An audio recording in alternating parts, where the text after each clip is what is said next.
Hi there, my name is Ryan and I'm a game designer. I'm really interested in finding ways to practice game design that are accessible and quick, methods of sharpening your design process that don't require much setup. So I'm going to provide you with all you need to know to start making your own labyrinth puzzles. A labyrinth puzzle could mean any number of maze-based play, from garden mazes to the myth of Theseus and the labyrinth of King Minos.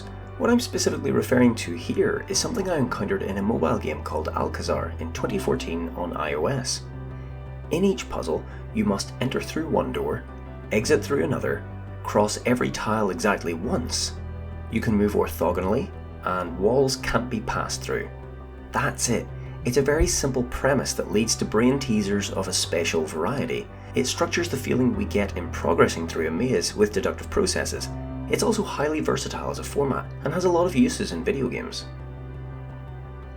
There are lots of tools you can use to create labyrinth puzzles, whether it's imaging or spreadsheet software or creating your own level editor. I like using pen and paper because of the physicality of it, but you can use anything you want.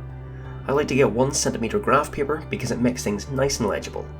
So I'll make a super simple example first, then we'll layer complexity as we go on. Start off by drawing out a square grid. We're going to make it small so we can finish our first puzzle quickly and learn from it. So let's draw out a 4x4 grid. After we draw out the grid, the simplest way that we can make the puzzle is to draw out the path from start to finish. We want to make sure that each tile of the grid has been crossed over by the path and that we have a defined entrance and exit point. Next, let's look at the spaces between tiles. Here we're going to put walls that players can't pass through from one tile to another. If the whole grid was open, the player would be able to make whatever path they want, but if we constrain them with some walls, they'll have to think a little bit more about their path.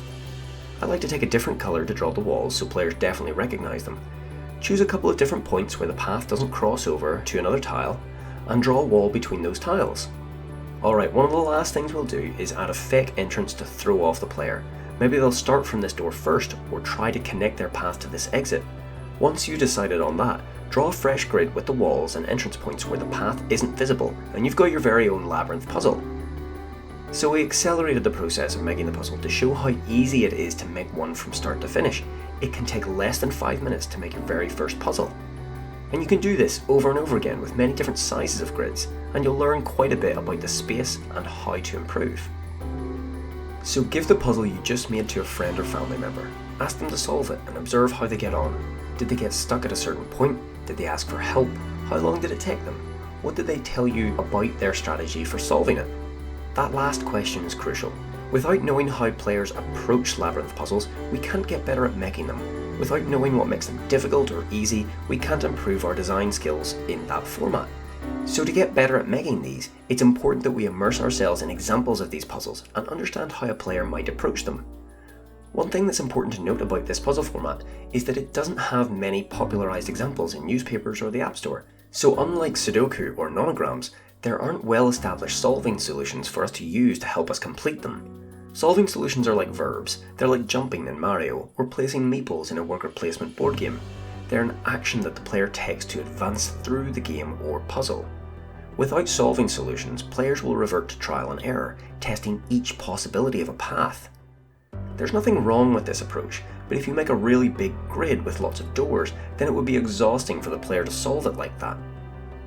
Trial and error can be useful though for spotting certain things on a grid. Typically there are many entrances and exits to these puzzles, with only 2 being valid. The value of trial and error is taking one of those entrances to their logical conclusion and hoping you get an error in the process. Looking at this example, this door is placed in such a way that no matter what direction the player goes in, they will be leaving one of those 2 tiles inaccessible further on down the puzzle. But beyond trial and error, it's important to introduce players to partial paths. This is essentially a notation system used to mark out the logical certainties of where the path should go. They're similar to the notations you might make in Sudoku, but it would be akin to actually placing the numbers down. The intention is to logically deduce what must be part of the path. We can do this by looking at individual tiles in the grid. Normally a tile will have 4 open entrance points. As part of the rules of the labyrinth of only ever crossing over a tile once, the player will only ever use 2 of these entrance points. Knowing this, it constrains the possible paths that can go through any given tile. So if we look at this tile in the corner of the grid, we can see that there are only two possible entrances in this tile. We can then draw a partial path like so. In another example, these two internal walls make it so this tile can only have a path move through it like this. In any puzzle, there will be tiles like these that are already constrained by the walls of the grid, so we can input partial paths. We'll call this solving solution given paths. And you can usually find them in corners like these, whether from the external or internal walls of the grid. Another solving solution is what I call stop loops. Since there can only be one path through the grid, we want to make sure that the path doesn't loop on itself and connects ends like so. With this being the case, there are certain scenarios we can spot that allow us to respond accordingly with our path. In this example, we have a loop trap. There are two exits for the path to go in this little enclosure, but there are 4 path ends. If we connect 2 of these path ends together, then the path can continue in one entrance and out another. If we were to connect the paths like so, then there's only one way for this path end to go, which is into the other, forming a loop. The same is true if we do this from the other side. What we need to do as players is connect the paths like so to avoid the loop. There are lots of logical rules for solving that we can observe and design around, way more than I can cover in this video. Making good labyrinths is about understanding these solving solutions as guidelines for the type of player you're creating it for. So with those solving solutions in mind, how can we as designers shape a player's experience of the labyrinth? What tools do we have at our disposal that allow us to create fun spaces to noodle through?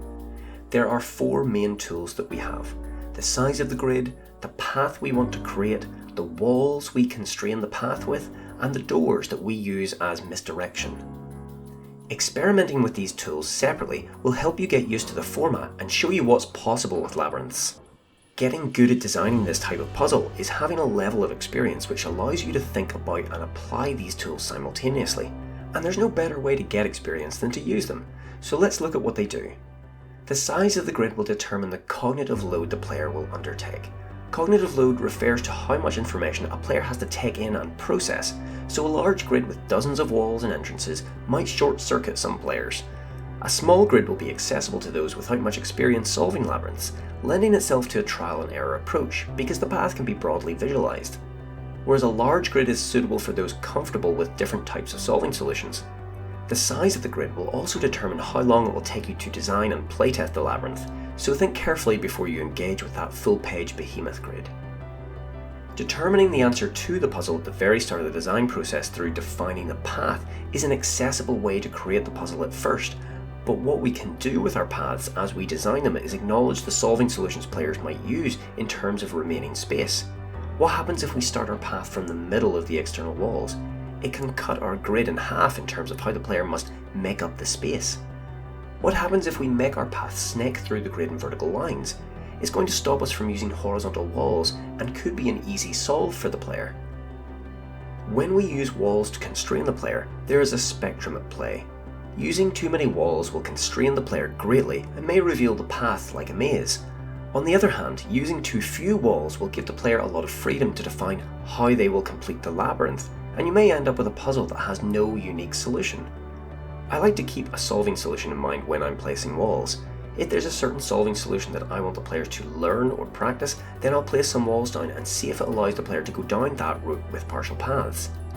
Finally, doors are a great tool for use in labyrinths, as they require your players to figure out which of those available are the correct entrances and exits. Having just 2 doors is a great way to ease players into the concept of a labyrinth because it allows them to get used to how the walls constrain their path. If you're trying to teach the player a specific solving solution, having more doors allows you to increase the amount of trial and error they would need to do to narrow them down, encouraging them to use the partial path technique. Be careful though, as placing extra doors can introduce new paths with which to solve the puzzle. Each new door will take you more time in playtesting, so make sure you haven't broken your own puzzle.